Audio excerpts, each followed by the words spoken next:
नमस्कार, मी Atul Sutar, gold director Reliance multitrade private limited आणि मी कोल्हापूर येथे काम करत आहे.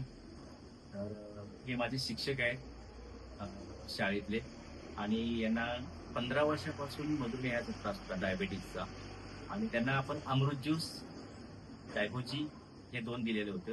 तर ह्याचा रिझल्ट कसा आलाय तर आपण त्यांच्या तोडून ऐकूया. सर. नमस्कार. मला 15 वर्षापासून मधुमेहाचा त्रास होत होता. 260 माझी साखर होती जेवल्यानंतर. आणि आमचा विद्यार्थी असल्यामुळे गाठ पडल्यावर त्यांनी मला हे औषध दिलं, अमृत ज्यूस आणि डायबो. तर आता मी 10 महिने झाले ते औषध घेतोय. पहिल्या 3 महिन्यातच मला त्याचा गुण आला. 110 साखर ही जेवायच्या अगोदर होती आणि जेवल्यानंतर 136 झाली आणि मलाही फार आनंद झाला. आता 10 महिने झाले मी अजून सुद्धा ते औषध चालू ठेवलेलं आहे. फक्त प्रमाण थोडं कमी केलेलं आहे. आणि आता मध्यंतरी माझा एक ऍक्सिडेंट झाला, टू व्हीलरवरून पडलो. ते हाडं वगैरे दुखत होती. तर हे आर्थोजी घेतलं एक महिनाभर, ते पूर्ण हाडं माझी दुखायची थांबलेले.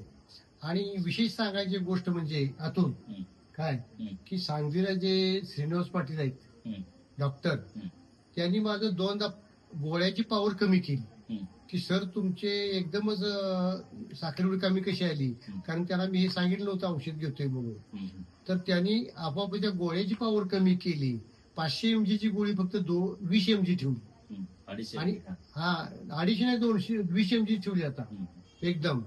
आणि अमृत ज्यूस मुळे आणि डायबोमुळं आता एवढी माझ्या अंगामध्ये 10 महिन्यात शक्ती आली आहे की मी आता 50-50 किलोमीटर सायकल चालवू शकतोय. रानामध्ये 5-6 तास काम करू शकतोय. तरी माझा उत्साह कमी आलेला नाही. तर खरोखर की एक देवदूत भेटल्यागत आमची भेट झाली. आणि या भेटीमुळं मी पूर्ण आता डायबो मुक्त म्हणजे मधुमेह मुक्त झालेला आहे. याचा मला आनंद फार झालेला आहे.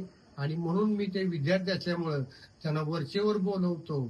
आणि माझ्याबरोबर सर सांगायचं म्हणजे जवळ 20 लोक की माझे पाहुणे पै, माझे मित्रमंडळी माझा रिपोर्ट बघून, माझ्या रिपोर्टवरचं ते डॉक्टरांचे शेरे बघून 20 लोकांनी माझ्याकडं औषध आता घ्यायला सुरुवात केलेली आहे. आणि त्या लोकांना आता गुण यायला लागलेला आहे आणि त्याचा आनंद मला फार आहे.